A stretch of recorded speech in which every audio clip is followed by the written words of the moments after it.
जय श्री कृष्णा। मैं संध्या शर्मा श्री बांके बिहारी जी के चरणों में श्री कृष्ण कथा के कुछ पुष्प अर्पित करने जा रही हूँ। आप सभी कृष्ण भक्तों का इस कथा में स्वागत करती हूँ।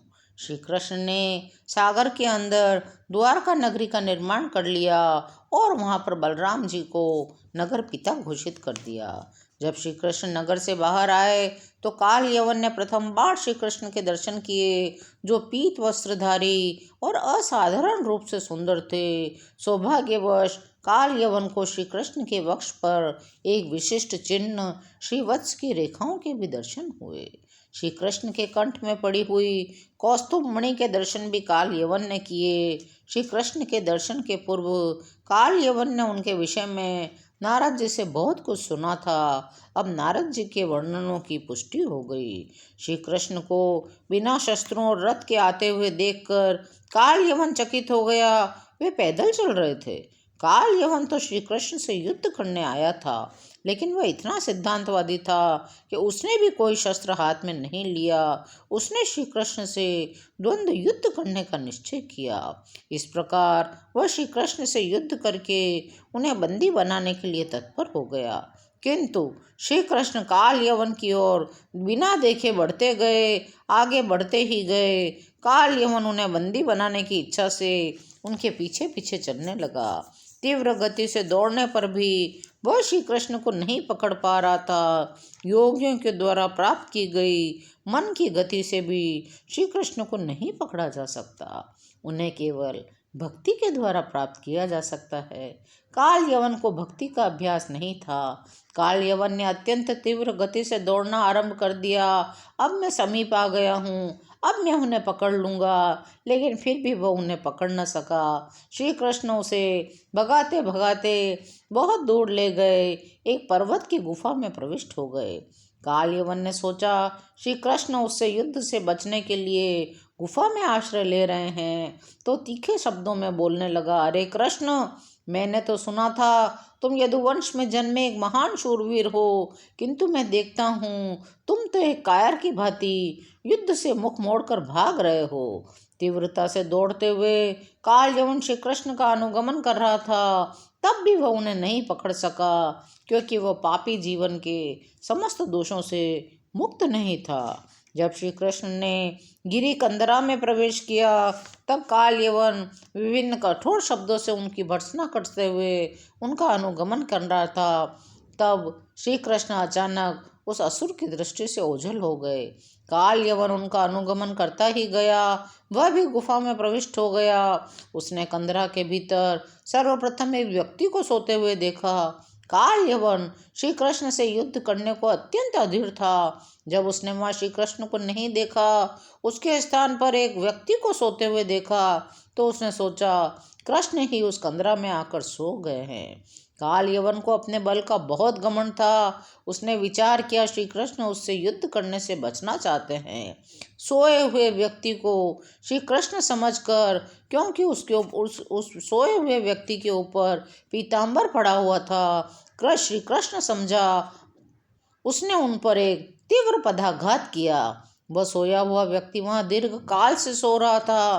काल यवन के पदाघात से जब उसकी निंद्रा टूटी, तो उसने तत्काल अपने नेत्र खोलकर समस्त दिशाओं में देखा।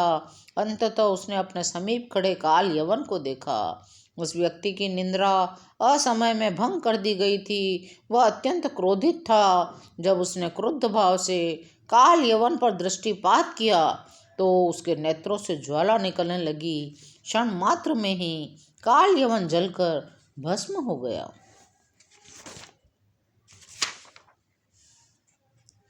उस पुरुष का जन्म राजा इक्ष्वाकु के महान वंश में हुआ था। भगवान रामचंद्र जी का जन्म भी इसी परिवार में हुआ था।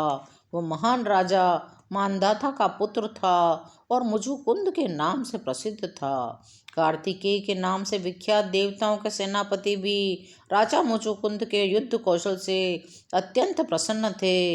एक बार सेनापति कार्तिकेय ने राजा मुजुकुंद को संबोधित किया, प्रिय राजन, देवताओं के हेतु आपने अपना सर्वस्व बलिदान कर दिया है।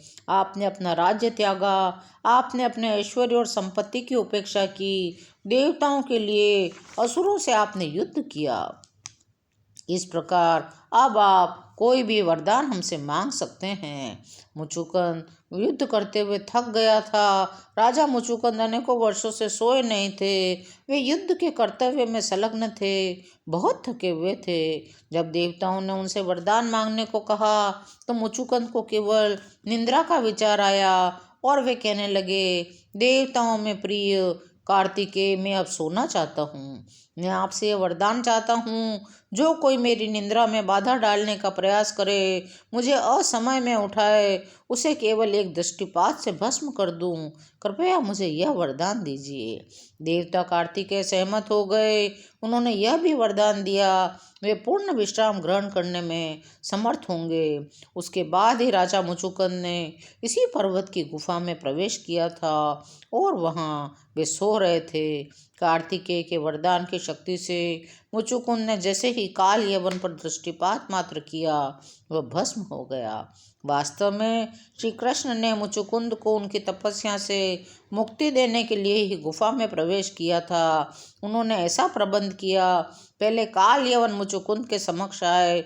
श्री भगवान का यही स्वभाव है, वे एक कार्य भी इस प्रकार से करते हैं, उससे अन्य अनेक प्रयोजन सिद्ध हो जाते हैं। श्री कृष्ण गुफा में सोते हुए मुचुकुंद का उद्धार करना चाहते थे, साथ ही साथ मथुरा पर आक्रमण करने वाले काल यवन का उद्धार भी करना चाहते थे। इस कार्य से उनके सभी प्रयोजन सिद्ध हो गए। काल यवन का नाश हुआ और श्री कृष्ण मुचुकुंद के समक्ष प्रकट हुए। राजा ने पीत वस्त्रधारी श्रीवत्स के चिन्ह से चिन्हित वक्ष वाले श्री कृष्ण के दर्शन किए। श्री कृष्ण के कंठ में कौस्तुभ मणि शोभायमान थी। श्री कृष्ण ने मुचुकुंद के समक्ष चतुर्भुजी विष्णु मूर्ति के रूप में दर्शन दिए। वे अत्यंत ज्योतिर्मय थे।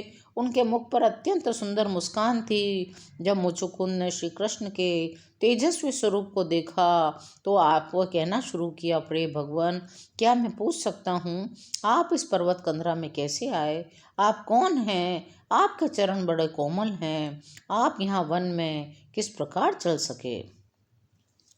मुचुकुंद को भली भांति ज्ञात था, प्रत्येक उच्चतर लोक का अपना लोकपाल होता है। मुचुकुंद ये भी देख सकते थे, भगवान की उपस्थिति से गुफा का गहन अंधकार पहले से ही नष्ट हो गया था।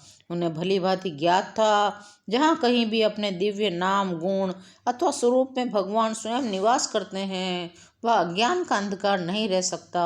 राजा मुचुकुंद भगवान कृष्ण का परिचय जानने के लिए अत्यंत उत्सुक थे।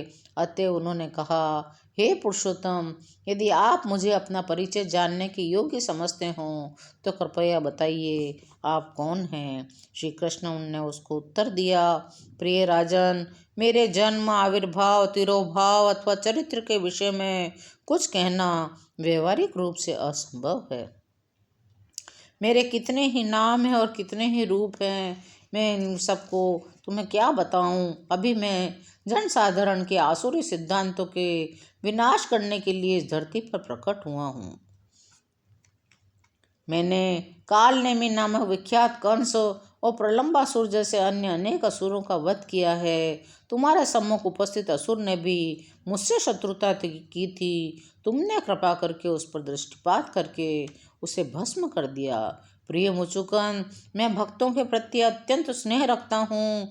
तुम्हें अपनी अहेतु की दया का दर्शन कराने के लिए मैं इस रूप में प्रकट हुआ हूँ। जब भगवान श्री कृष्ण ने मुचुकुंद को कोई भी वर मांगने का आदेश दिया तो वह कहने लगा, प्रिय भगवान, मैं समझ सकता हूँ, इस जगत में सभी जीव आपकी बहिरंगा शक्ति माया के द्वारा भ्रमित है, इंद्रिय तृप्ति की भ्रामक तुष्टि पर मोहित हैं। प्रिय भगवान, प्रकृति के सार्वभौम नियम का मैं भी अपवाद नहीं हूँ। मैं भी उन मूर्ख व्यक्तियों में से ही हूँ जिन्होंने अपना समय व्यर्थ गंवा दिया है। भगवान, मैंने अपना इतना बहुमूल्य जीवन व्यर्थ में गंवा दिया है। मैंने आपकी चिंता नहीं की। मेरे हृदय में सदा निवास करने वाले भगवान, आपको मैं नहीं पा सका। हम न केवल मृत्यु के पश्चात इस अटल काल के पूर्ण नियंत्रण में रहते हैं, अपितु एक दूसरे प्रकार से जीवित अवस्था में भी इसके नियंत्रण में आते हैं। राजा मुचुकुंद के इस कथन को सुनकर भगवान कृष्ण ने उत्तर दिया, प्रिय राजन, तुम मुझसे कोई भी वरदान मांगो। तब मुचुकुंद ने कहा, प्रिय भगवान, आप प्रत्येक जीव के परमात्मा हैं, आप सब कुछ समझ सकते हैं। मैं भौतिक इच्छा के सभी दूषणों से मुक्त हूँ। मुझे इस भौतिक जगत का उपभोग करने की कोई कामना नहीं है। मुझे आपके एक देशीय पक्ष परमात्मा का ध्यान करने की भी इच्छा नहीं है। मैं आपका आश्रय लेने मात्र से पूर्ण रूप से शांत और स्थिर हो जाऊंगा।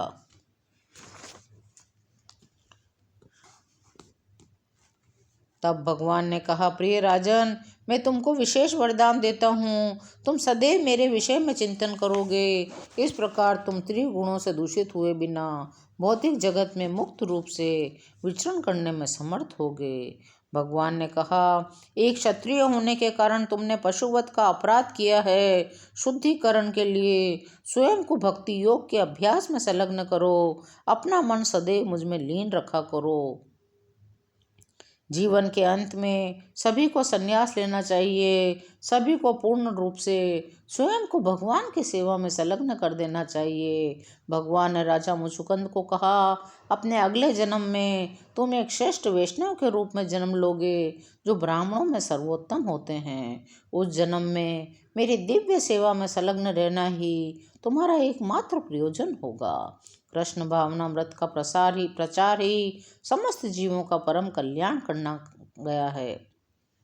जब कोई वैष्णव स्तर को प्राप्त कर लेता है तो वह पूर्णतः समस्त जीवों के कल्याण में संलग्न हो जाता है। इस प्रकार मुचुकुंद ने भगवान की सेवा से, भगवान की कृपा से मुक्ति को प्राप्त किया। आज का यह अध्याय यहीं विराम लेता है। शेष अगले अंकों में। यदि आपको कृष्ण कथा सुनने में आनंद आ रहा हो तो चैनल को लाइक, शेयर और सब्सक्राइब करिए। कमेंट में जय श्री कृष्ण अवश्य लिखिए। जय श्री कृष्ण।